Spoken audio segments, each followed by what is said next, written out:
Hello বন্ধুরা, দেখো একটা মাসির বিয়েতে চলে এসেছি। তোমরা ভিডিওটা স্কিপ না করে দেখো, আশা করছি তোমাদের ভালো লাগবে। তারপর দেখো তোমাদের দাদাভাই এই সাইডে বসে আছে আর আমি এই সাইডটায় বসে আছি। তারপর চলো তোমাদের সঙ্গে একটু বিয়ে বাড়িটা ঘুরিয়ে দেখিয়ে আসি। তাই বিয়ে বাড়িতে লোকজন নেই, তার কারণ আমরা সকাল সকাল চলে এসেছি।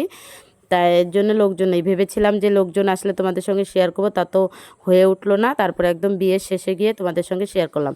তাই মাসি আর মাসির বর বিয়ে শেষ করে ঘরে গেছে, ঘরে গিয়ে বসেছে আর সবাই গিফট দিচ্ছে। মানে মাসির যে বর তার বন্ধুরা প্রথমে দিয়ে দিল একটা বড় গামলা, তারপর দিয়ে দিল দুধ চাকনি, এখন আবার একটা জামা কাপড় রাখার ঝুড়ি দিয়ে দিল। তারপরে এদিকে দেখো জামা কাপড় কাচার বিরাস, মানে বিরাসটা দিয়ে দিল, আর একটা জলের বোতল গলাতে ঝুলিয়ে দিয়েছে মাসির বরকে। তারপরে দেখো ওর একটা বন্ধু হজমোলা নিয়ে এসেছে, সেটা ওদেরকে দিয়ে দিল।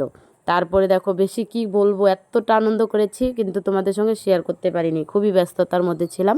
সবার সঙ্গে কথা টথা বলেছি। তারপরে একটা বাচ্চাকে দিয়ে দিল, মানে একটা ভাইস্তাকে। তাই বেশি একটা বক বক করবো না, দেখো ওরা সেই হাসাহাসি করছে। কি বলবো, এদিকে সব বন্ধুরা এত এনজয় করেছে মাসির বিয়েতে, মানে মাসির বরের বন্ধুরা। তাই বেশি একটা বক বক করবো না। এভাবেই আমার ভিডিওর পাশে থেকো তোমরা, আর ভিডিওটা যদি ভালো লাগে লাইক কমেন্ট শেয়ার করে দিও। আর এভাবেই আমার পাশে থেকো। সবাইকে শুভরাত্রি, সবাই ভালো থেকো, সুস্থ থেকো। পরবর্তীতে একটা ভিডিও নিয়ে চলে আসবো। সবাইকে টাটা।